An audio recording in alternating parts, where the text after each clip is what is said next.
إن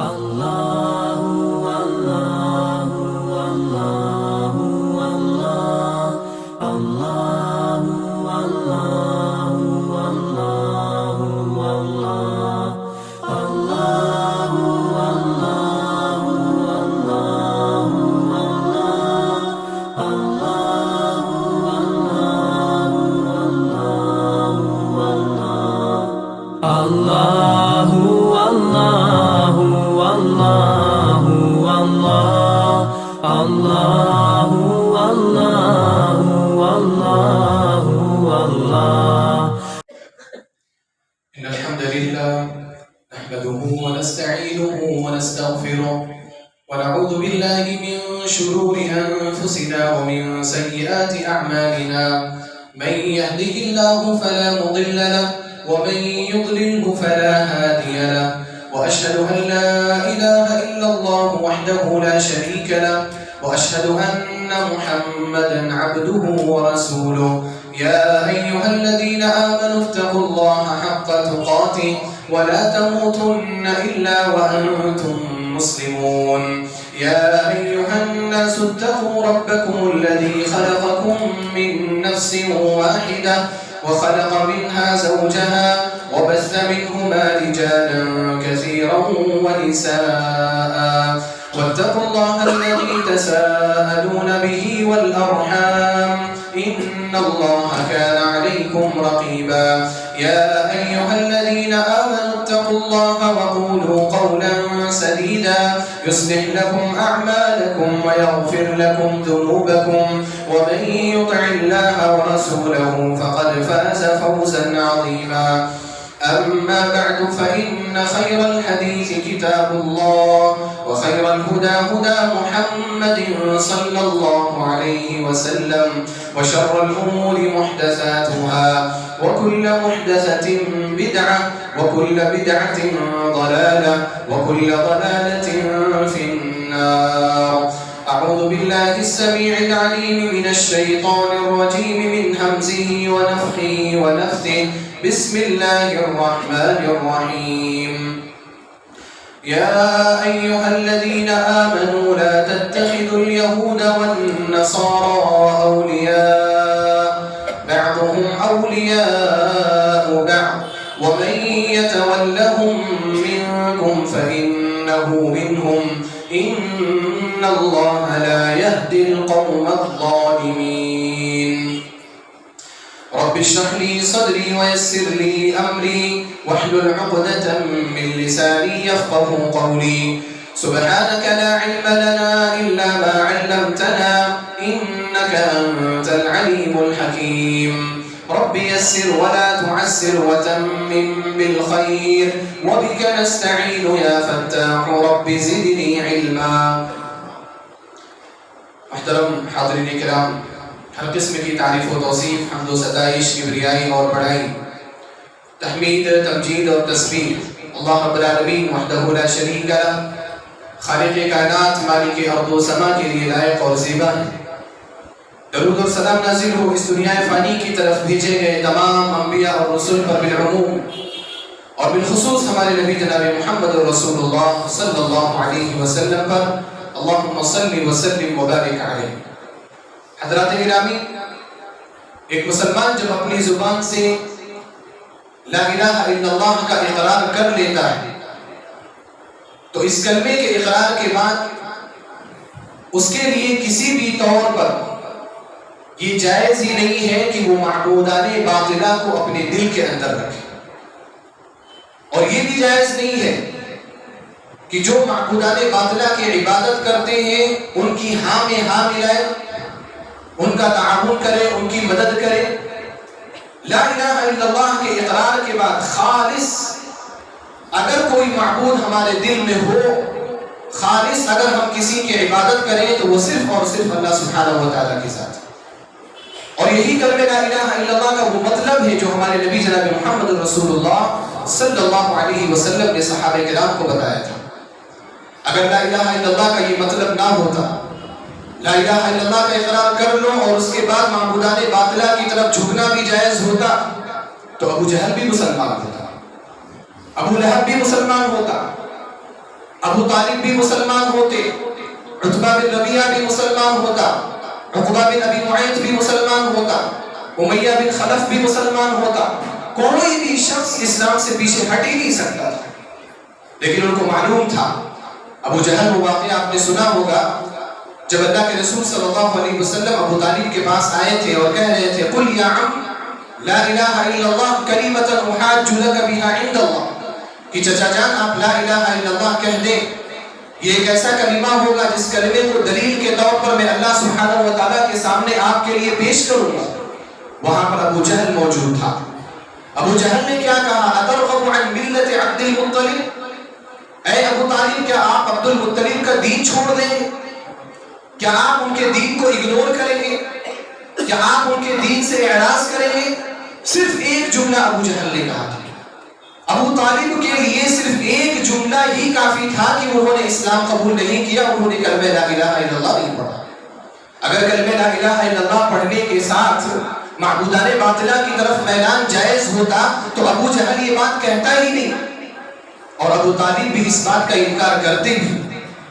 اللہ کے رسول صلی اللہ علیہ وسلم نے بار بار یہ جملہ دہرایا، قل یا عم لا الہ الا اللہ کلمۃ احاج لک بها عند اللہ، لیکن بار بار ابو جہل اسی جملے کو دہراتا رہا، اترغب عن ملت عبد المطلب، کہ کیا آپ عبد المطلب کا دین چھوڑ دو؟ کیوں انہوں نے کلمہ لا الہ الا اللہ کا اقرار نہیں کیا؟ ان کو معلوم تھا کہ اگر ہم کلمہ لا الہ الا اللہ کا اقرار کریں گے تمام معبودان باطلہ سے کٹ جانا پڑے۔ ان کو یہی تو اعتراض تھا، یہی ان کا اشکال تھا، اجعل الآلہۃ الہا واحدا ان ھذا لشیء عجاب، کہ محمد صلی اللہ علیہ وسلم نے تمام معبودان باطلہ کی نفی کر کے صرف ایک معبود ہمارے لیے رکھا۔ ان ھذا لشیء عجاب، یہ تو بڑی تعجب والی بات ہے، یہ تو بڑی عجیب بات ہے، ایسا کیسے ہو سکتا ہے؟ ہم 360 بتوں کی پوجا کرتے، ایک معبود کے پیچھے لگ جائیں، ایسا کیسے ہو سکتا ہے؟ ان کو اعتراض اسی بات پر تھا، اور کلمہ لا الہ الا اللہ اسی چیز کی نفی کر رہا تھا، اسی کا انکار کر رہا تھا۔ اسی وجہ سے وہ لوگ مر گئے، لڑے، قتل ہوئے، لیکن کلمہ لا الہ الا اللہ کا اقرار نہیں کیا۔ میرے بھائی اور دوستو، اسی وجہ سے ایک مسلمان جب کلمہ لا الہ الا اللہ پڑھ لیتا ہے، جب اپنے آپ کو مسلمان کی فہرست میں شامل کر دیتا ہے، تو پھر معبودان باطلہ کی طرف توجہ اس کے لیے جائز نہیں۔ لیکن افسوس کی بات ہے کہ جب ہمارے یہاں کچھ ایسے تہوار آتے ہیں، کچھ ایسے مواقع آتے ہیں جہاں واضح طور پر شرک کیا جاتا ہے، جہاں واضح طور پر غلط عقائد کو پروموٹ کیا جاتا ہے، جہاں واضح طور پر اللہ سبحانہ و تعالیٰ کے علاوہ اور معبودان کی بات ہوتی ہے، تو ہم مسلمان ہونے کے باوجود ان تمام چیزوں میں شرکت کرتے ہیں۔ کرسمس ڈے آ رہا ہے، کل کا دن ہے، آپ دیکھیں کہ بہت سارے ہمارے بھائی لوگوں کو وش کرتے نظر آئیں گے، لوگوں کو مبارکبادی دیتے نظر آئیں گے کہ کرسمس ڈے کی آپ کو مبارک ہو۔ لوگوں کو کرسمس جو پھول ہے یا جو پودا ہے اس کو ہدیے کے طور پر دیتے ہوئے نظر آئیں گے، خوشیاں منائیں گے، پارٹیوں میں شرکت کریں گے۔ اور یہ صرف ایک واحد موقع نہیں ہے جہاں مسلمان اس طرح کے کام کرتے ہیں، ہمیشہ یہ دیکھا جاتا ہے شرکیہ تہوار آتے ہیں جہاں اللہ سبحانہ و تعالیٰ کے علاوہ غیروں کی پوجا کی جاتی ہے، وہاں پر ہم مسلمان آگے بڑھ کر کے لوگوں کو ہم وش کرتے نظر آتے ہیں، ان کے ساتھ ہم سیلیبریٹ کرتے نظر آتے ہیں۔ میرے بھائی اور دوستو، یہ کلمہ لا الہ الا اللہ کا مطلب نہیں ہے۔ ہم نے کیا سمجھا ہے کلمہ لا الہ الا اللہ؟ ہم نے کیا سمجھا ہے توحید کو؟ آپ توحید کی اہمیت کو سمجھیں، توحید کے مقام اور اس کے مرتبے کو سمجھیں۔ اللہ سبحانہ و تعالیٰ نے توحید کے طور پر جو ہمیں نعمت عطا کی ہے، اس نعمت کی اہمیت کو سمجھیں۔ آج افسوس اسی بات کا ہے کہ ہم نے توحید کے مقام کو نہیں سمجھا۔ جو نعمت اللہ سبحانہ و تعالیٰ نے دی ہے وہ نعمت کتنی بڑی ہے، آج ہم نے اس کے مقام کو نہیں سمجھا۔ یہ توحید وہ توحید ہے جس کی وجہ سے اللہ سبحانہ و تعالیٰ نے پوری کائنات کو پیدا کیا۔ یہ توحید وہ توحید ہے جس کی وجہ سے اللہ سبحانہ و تعالیٰ نے آسمانوں کو اور زمینوں کو پیدا کیا۔ یہ توحید وہ توحید ہے جس کی وجہ سے اللہ سبحانہ و تعالیٰ نے یہ چرند پرند، یہ شجر حجر اور یہ درخت کو پیدا کیا۔ یہی وہ توحید ہے جس کے لیے ہم انسانوں اور جناتوں کو پیدا کیا گیا۔ اللہ سبحانہ و تعالیٰ نے فرمایا، سورہ طلاق کی آیت ہے، آخری آیت ہے، اللہ نے فرمایا اللہ الذی خلق سبع سماوات ومن الارض مثلہن، اللہ سبحانہ و تعالیٰ کی ذات وہ ذات ہے جس نے 7 آسمانوں کو پیدا کیا ہے اور انہی کے مثل زمینوں کو پیدا کیا ہے۔ کیوں؟ کیوں اللہ سبحانہ و تعالیٰ نے پیدا کیا؟ لِتَعْلَمُوا أَنَّ اللَّهَ عَلَى كُلِّ شَيْءٍ قَدِيرٌ وَأَنَّ اللَّهَ قَدْ أَحَاطَ بِكُلِّ شَيْءٍ عِلْمًا۔ اے لوگوں اس لیے پیدا کیا ہے تاکہ تمہیں یقین ہو جائے، تاکہ تمہیں علم حاصل ہو جائے کہ اللہ سبحانہ و تعالیٰ ہر چیز پر قادر ہے اور اللہ سبحانہ و تعالیٰ کا علم ہر جگہ پر موجود ہے۔ یہ توحید ہے اللہ سبحانہ و تعالیٰ کی قدرت، یہ توحید ہے اللہ سبحانہ و تعالیٰ ہر چیز کے اجمال اور تفصیل کو جانتا ہے۔ اسی توحید کے لیے اللہ نے ساتوں آسمانوں اور ساتوں زمینوں کو پیدا کیا۔ ہم سب کی پیدائش وَمَا خَلَقْتُ الْجِنَّ وَالْإِنسَ إِلَّا لِيَعْبُدُونَ کیوں ہوئی؟ اللہ نے فرمایا کہ ہم نے جناتوں اور انسانوں کو اپنی عبادت کے لیے پیدا کیا۔ آپ تفسیر دیکھیں صحابہ کرام کے لیعبدون کی تفسیر کیا کرتے ہیں؟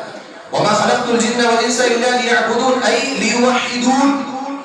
اللہ تعالیٰ نے جناتوں اور انسانوں کو توحید کے لیے پیدا کیا۔ عبداللہ بن عباس رضی اللہ تعالی عنہما نے یہاں عبادت سے مراد توحید لی۔ اسی توحید کے خاطر ہم سب پیدا کیے گئے۔ یہی وہ توحید ہے جس کے لیے اللہ سبحانہ و تعالیٰ نے انبیاء کرام کا ایک سلسلہ اس دنیا کی طرف مبعوث فرمایا۔ وما ارسلنا من قبلك من رسول الا نوحي اليه انه لا اله الا انا فاعبدون۔ اے نبی صلی اللہ علیہ وسلم، ہم نے آپ سے پہلے جتنے بھی انبیاء کرام بھیجے سب کو یہی پیغام، یہی ذمہ داری دے کر کے بھیجی کہ جاؤ اپنے قوم کے لوگوں کے سامنے کہو اللہ سبحانہ و تعالیٰ کے علاوہ کوئی بھی معبود برحق نہیں ہے، لہذا اگر عبادت کرنی ہے تو اسی ذات واحد کی عبادت کرو۔ یہ ساری چیزوں کی پیدائش کا مقصد ہے۔ آج ہم اس توحید کی اہمیت کو بھول بیٹھے، آج ہم شرکیہ چیزوں میں ملوث ہو رہے ہیں، شرکیہ چیزوں میں ہم لوگوں کا ساتھ دے رہے ہیں۔ اور افسوس تو جب ہوتا ہے کہ جب شرکیہ تہواروں میں، شرکیہ مواقع پر، شرکیہ مجلسوں میں شمولیت کے بعد اگر توحید کے درس میں شامل ہونے کی دعوت دی جاتی ہے تو لوگ انکار کر بیٹھتے ہیں۔ ایک نو مسلم ہے، ان کی تحریر پڑھنے کا موقع ملا، انہوں نے اسلام قبول کیا، پہلے وہ غیر مسلم تھے۔ انہوں نے اپنا واقعہ اور اپنا تجربہ یہ ذکر کیا، انہوں نے کہا کہ جب میں نو مسلم تھا، جب میں غیر مسلم تھا، اس وقت میں کرسمس ڈے کے موقع پر میں خود مجلسیں قائم کرتا تھا، لوگوں کو پارٹیاں دیتا تھا، اور کہتے ہیں کہ افسوس کی بات ہے کہ جب میں اس پارٹی میں مسلمان دوستوں کو دعوت دیتا تو مسلمان دوست بھی شامل ہوتے، ڈانس کرتے تھے، ناچتے تھے، شراب پیتے تھے، اور ہر طرح کی جو فجور اور فسق کے معاملات ہو سکتے ہیں ساری چیزوں کو انجام دیا کرتے تھے۔ وہ بولتے ہیں کہ پھر اللہ سبحانہ و تعالیٰ نے مجھے ہدایت دی، مجھے اسلام کی توفیق عطا کی، میں مسلمان ہوا، اب میں مسلمان ہو گیا ہوں، اب میں انہی دوستوں کو، جن مسلمان دوستوں کو میں دعوت دیتا تھا کرسمس ڈے کی پارٹی میں شمولیت کے لیے، دوڑے بھاگے چلے آتے تھے، اپنے سارے معاملات کی قربانی دے کر کے چلے آتے تھے، کبھی بھی بہانہ نہیں کرتے تھے کہ آئی ایم بزی، میں مشغول ہوں، کبھی بھی بہانہ نہیں کرتے تھے۔ آج جب میں انہیں قرآن کی مجلس میں بلاتا ہوں، آج جب میں انہیں حدیث کی مجلس میں بلاتا ہوں، آج جب میں انہیں خطبات کے لیے دعوت دیتا ہوں، آج جب میں انہیں دروس کے لیے، محاضرات کے لیے دعوت دیتا ہوں، تو ان میں سے کوئی یہ کہتا ہے کہ میں بیمار ہوں، ان میں سے کوئی یہ کہتا ہے کہ میں مشغول ہوں۔ یہ مسلمانوں کا معاملہ ہے، اور شاید اسی معاملے کو دیکھ کر کے علامہ اقبال نے کہا تھا وَزَعْمِتُمْ وَنَسَارَا تو تمدن میں ہنود، یہ مسلمان ہیں جنہیں دیکھ کے شرمائے ہوں۔ یہ علامہ اقبال کی شاعری اس زمانے کی ہے، لیکن آج کے معاملات پر اگر آپ کڑی نظر رکھیں تو یہ چیز بالکل واضح طور پر ہمارے سامنے نظر آ رہی ہے۔ اس طرح کے فسق و فجور کے معاملات ہو، ہم آگے رہتے ہیں۔ آپ دیکھو، اگر شادی کے محفلوں میں شریک ہونا ہو، سانچت کی محفل ہو، ہم شریک ہوتے ہیں، انگیجمنٹ کی محفل ہو، ہم شریک ہوتے ہیں، غیر ضروری رسومات، غیر ضروری دعوات کی محفل ہو، ہم شریک ہوتے ہیں۔ لیکن اگر دروس میں شامل ہونے کی دعوت دی جائے، علماء کے محاضرات میں شامل ہونے کی دعوت دی جائے، تو ہم میں سے کوئی بھی شخص نہیں آتا۔ 10-15 لوگ بیٹھے ہوتے ہیں درس سننے کے لیے، 10-15 لوگ، حالانکہ دعوتیں بھی ہوتی ہیں یہاں پر، بہت ساری مسجدوں میں پروگرام کے بعد کھانا بھی کھلایا جاتا ہے، پھر بھی لوگوں کا اتا پتہ نہیں رہتا۔ لیکن شرک کے معاملات ہوں گے اور اسی طرح سے فسق و فجور کے معاملات ہوں گے، سب سے آگے ہیں۔ میرے بھائی اور دوستو، یہ لا الہ الا اللہ کا مطلب ہے۔ اگر آپ یہ سمجھتے ہیں کہ میں لا الہ الا اللہ پڑھتا ہوں، میں مسلمان ہوں اور میرے اسلام میں کوئی شک نہیں، میں ان ساری چیزوں کو بھی ادا کر سکتا ہوں، تو اللہ کی قسم یہ وہ اسلام ہے جسے آپ اسلام سمجھ رہے ہیں۔ کلمہ لا الہ الا اللہ اتنا آسان نہیں ہے میرے بھائی اور دوستو، ہم سمجھتے ہیں بہت آسان ہے، زبان سے پڑھ لیا۔ میں نے شروع میں یہ کہا تھا کہ اگر اتنا آسان ہوتا تو کوئی نبی صلی اللہ علیہ وسلم کے خلاف جاتا ہی نہیں۔ یہ بڑے بڑے یہ بڑے بڑے لوگ کیوں گئے نبی علیہ السلام کے خلاف؟ کیونکہ ان کو معلوم تھا کہ لا الہ الا اللہ پڑھو گے نا تو بہت ساری چیزوں کی قربانیاں دینی پڑیں گی، شہوات کی قربانی دینی پڑے گی، خواہشات کی قربانی دینی پڑے گی، ضرورت پڑی تو گھر بار کو بھی چھوڑنا پڑے گا، اور ضرورت پڑی تو ملک اور وطن کو بھی چھوڑنا پڑے گا، ان سب کو معلوم تھا۔ اسی وجہ سے وہ کلمہ لا الہ الا اللہ نہ تو پڑھتے تھے اور نہ ہی کسی کو پڑھنے کا موقع دیا کرتے تھے۔ میرے بھائی اور دوستو، یہ لا الہ الا اللہ جس کو آج ہم نے اتنا معمولی سمجھ لیا، اس کے لیے انبیاء کرام قتل بھی ہوئے، انبیاء کرام کو گالیاں دی گئی ہیں، انبیاء کرام کو برا بھلا کہا گیا ہے، صحابہ کرام رضوان اللہ تعالی علیہم اجمعین کے ساتھ زدوکوب کا معاملہ کیا گیا، گھروں سے ان کو نکالا گیا، مکہ جو ان کے لیے سب سے زیادہ معزز، سب سے زیادہ مشرف اور سب سے زیادہ محبوب تھا، اس مکہ شہر سے ان کو نکال دیا گیا، اسی توحید کی خاطر، اسی کلمہ لا الہ الا اللہ کی خاطر۔ اور ہم نبی جناب محمد رسول اللہ صلی اللہ علیہ وسلم کو کیا وہ دکھائیں؟ اگر ہم انہی عادات کے ساتھ، انہی اطوار کے ساتھ اگر ہم اس دنیا سے گئے، نبی صلی اللہ علیہ وسلم کو کیا وہ دکھائیں گے؟ اللہ کے رسول صلی اللہ علیہ وسلم نے توحید کے لیے کیا قربانیاں دی ہیں، کیا ہمیں معلوم نہیں؟ عبداللہ بن مسعود رضی اللہ تعالیٰ عنہ فرماتے ہیں، بخاری مسلم کی روایت ہے، آپ سب نے وہ واقعہ اور وہ روایت سنی ہے، لیکن ایک بار پھر سے اپنے ذہنوں میں تازہ کیجیے، ایک بار پھر سے اپنے ایمان کو جگائیے کہ ہم کیا سمجھ رہے ہیں اور حقیقت میں ہے کیا۔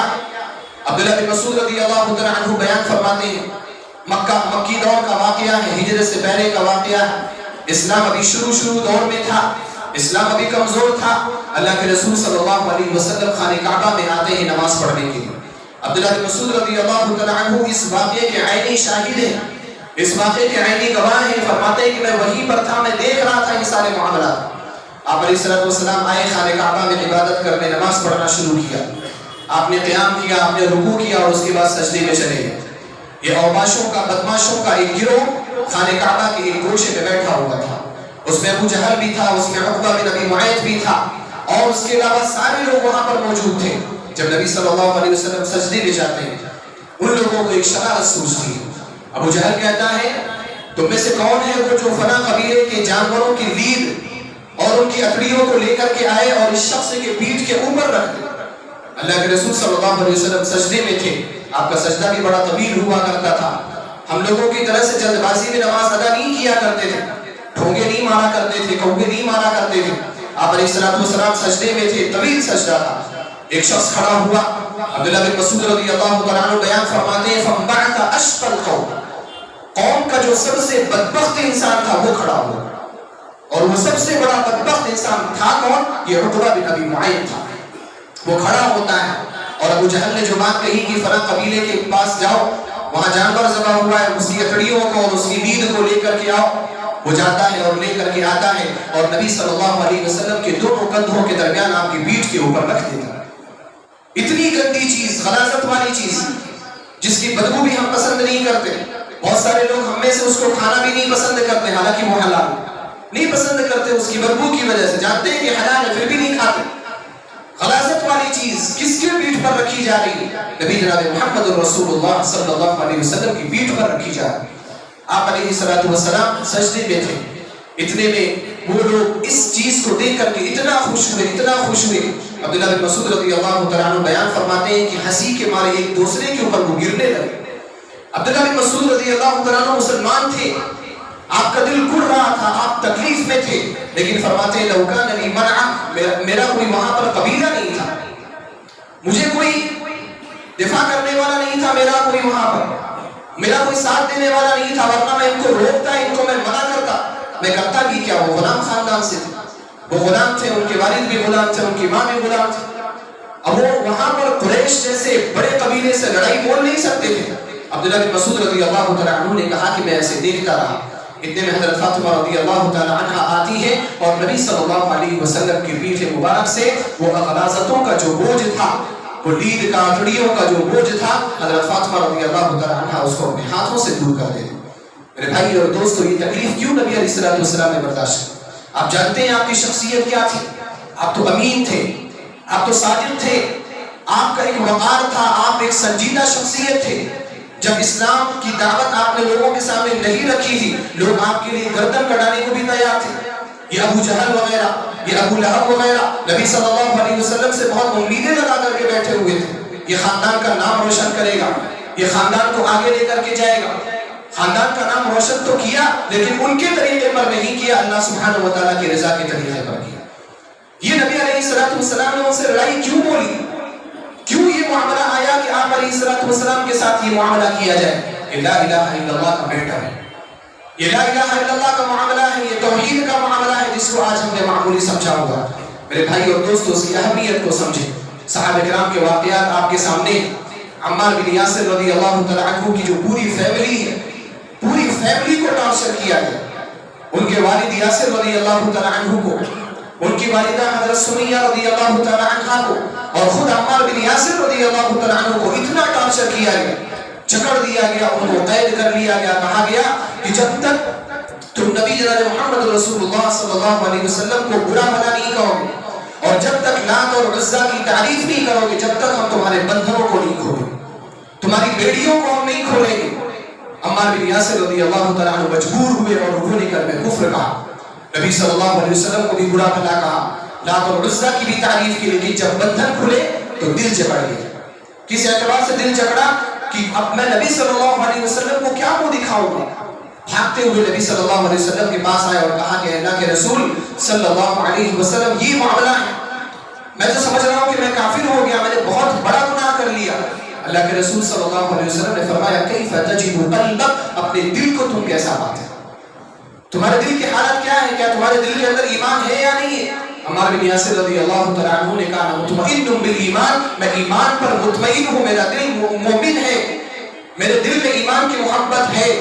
آپ علیہ السلام نے فرمایا ان عادوا فعد، اگر دوبارہ وہ ایسی حرکت کرے تو تم دوبارہ بھی یہ کام کر سکتے۔ مجبور ہے، مجبوری بھی انسان ایسا کر سکتا ہے، لیکن میں یہ کہنا چاہتا ہوں کہ عمار بن یاسر رضی اللہ تعالیٰ عنہ نے اتنی مشکلیں کیوں برداشت کی؟ میرے بھائی اور دوستو، صرف اور صرف لا الہ الا اللہ کی خاطر۔ خود مسنونہ کے بعد جو میں نے آیت کریمہ آپ کے سامنے تلاوت کی، اللہ تعالیٰ نے کیا فرمایا؟ یا ایھا الذین آمنوا، اے ایمان والو، یہ خطاب ہم سے ہے، آپ سے، ان تمام لوگوں سے جو ایمان کا دعویٰ کرتے ہیں، ان تمام لوگوں سے جو نمازیں پڑھتے ہیں، ان تمام لوگوں سے جو اپنے آپ کو مسلمان سمجھتے ہیں۔ یا ایھا الذین آمنوا، اے ایمان والو، لا تتخذوا اليهود والنصارى اولیاء، یہود و نصارہ کو اپنا ولی کبھی بھی مت کرو۔ ولی کا معنی کیا ہے؟ جگری دوست۔ ہم ان سے معاملات کر سکتے ہیں، ہم ان سے بات کر سکتے ہیں، خوش مزاجی کا، خوش اخلاقی کا مظاہرہ ان کے سامنے کر سکتے ہیں، بزنس ڈیل بھی کر سکتے ہیں، دنیا کے معاملات ان کے سامنے انجام دے سکتے ہیں، لیکن دلی محبت کبھی بھی ان سے ہمارے دلوں میں پیدا نہیں ہونی چاہیے۔ اسی چیز کا حکم دیا، کہا کہ لا تتخذوا اليهود والنصارى اولیاء، یہود و نصارہ کو اپنا ولی مت بناؤ، جگری دوست مت بناؤ۔ بعضهم اولیاء بعض، وہ اپنے آپس میں ایک دوسرے کے دوست ہیں، انہیں اپنے آپس میں رہنے دو۔ اور پھر اس کے بعد وعید ذکر فرمائی وَمَن يَتَوَلَّهُم مِّنكُمْ فَإِنَّهُ مِنْهُمْ، تم میں سے جو شخص بھی ان سے دوستی کرے گا، ان کو جگری دوست بنے گا، اس کا شمار انہی میں سے۔ سنن ابو داؤد کی روایت ہے، اللہ کے رسول صلی اللہ علیہ وسلم نے فرمایا من تشبہ بقوم فهو منهم، جو کسی قوم کی مشابہت اختیار کرے وہ انہی میں سے ہے۔ جس کی طرح آپ بننا چاہو گے نا، آپ بن گئے، آپ نے اپنے آپ کو ظاہر کر دیا کہ میں انہی میں سے ہوں۔ وَمَن يَتَوَلَّهُم مِّنكُمْ فَإِنَّهُ مِنْهُمْ إِنَّ اللَّهَ لَا يَهْدِي الْقَوْمَ الظَّالِمِينَ، اللہ رب العالمین ایسے ظالم لوگوں کو ہدایت نہیں دیتا۔ اگر جگری دوستی ہے ان کے ساتھ، ان کی مجلسوں میں، شرکیہ مجلسوں میں اگر شرکت ہے، اللہ سبحانہ وتعالیٰ نے ایسے لوگوں کو ظالم کہا اور کہا کہ ایسے لوگوں کو ہدایت نہیں ملتی۔ میرے بھائی اور دوستو، خلاصہ یہی ہے، اہم بات یہی ہے کہ چاہے کرسمس ہو، چاہے نیو ایئر کی پارٹی ہو، چاہے کوئی بھی پارٹی ہو، جہاں پر شرک ہو، جہاں پر فسق و فجور ہو، ایک مسلمان کے لیے جائز نہیں ہے کہ وہ اپنے آپ کو اس مجلس میں حاضر کرے، اس مجلس میں شرکت کرنا اس کے لیے قطعاً جائز نہیں ہے۔ اللہ تعالیٰ نے فرمایا وَقَدْ نَزَّلَ عَلَيْكُمْ فِي الْكِتَابِ، اللہ سبحانہ وتعالیٰ نے قرآن کریم میں یہ واضح پیغام تمہارے لیے نازل کیا ہے، اب اذا سمعتم آیات اللہ یکفر بها ویستہزأ بها، کہ جب بھی تم کسی مجلس میں سنو کہ اللہ کی آیتوں کا انکار کیا جا رہا ہے، اللہ کی آیتوں کا مذاق اڑایا جا رہا ہے، فلا تقعدوا معهم، تم ان کے ساتھ ہرگز بھی مت بیٹھو، حتی یخوضوا فی حدیث غیری، یہاں تک کہ وہ اس کے علاوہ کوئی دوسری بات کرنے لگ جائے۔ اگر شرک نہیں کریں گے، اگر فسق و فجور کے معاملات نہیں ہوں گے، شرکت کی اجازت ہے۔ حتی یخوضوا فی حدیث غیری انکم اذا مثلهم، اگر تم شرکیہ محفلوں میں شرک ہونے کے باوجود بھی شامل ہوئے انکم اذا مثلہم، تم اس وقت انہی جیسے، تمہارا شمار انہی کے ساتھ ہوگا. ان اللہ جامع المنافقین والکافرین فی جہنم جمیعا، اللہ سبحانہ و تعالیٰ ایسے منافقین کو بھی اور ایسے کافرین کو بھی جہنم میں اکٹھا کرے گا. آپ اس آیت پر غور کریں، اللہ سبحانہ و تعالیٰ نے نفاق کی بات کہی ہے ان لوگوں کے لیے جو مسلمان تو ہیں لیکن غیروں کی دعوت میں یا غیروں کی محفل میں شریک ہونے کو اپنا افتخار سمجھتے ہیں، اپنے لیے جائز سمجھتے ہیں. اللہ سبحانہ و تعالیٰ نے ان کو منافقین میں ذکر کیا اور کہا کہ کافروں کے ساتھ ایسے منافقین کو اللہ سبحانہ و تعالیٰ جہنم میں اکٹھا کرے. میرے بھائی اور دوستو، خلاصہ یہی ہے کہ شرک سے براءت یہ ہم اور آپ کا ایک واجبی فریضہ. براءۃ من اللہ ورسولہ الی الذین عاہدتم من المشرکین، اللہ سبحانہ و تعالیٰ اور اس کے رسول صلی اللہ علیہ وسلم مشرکین سے بری.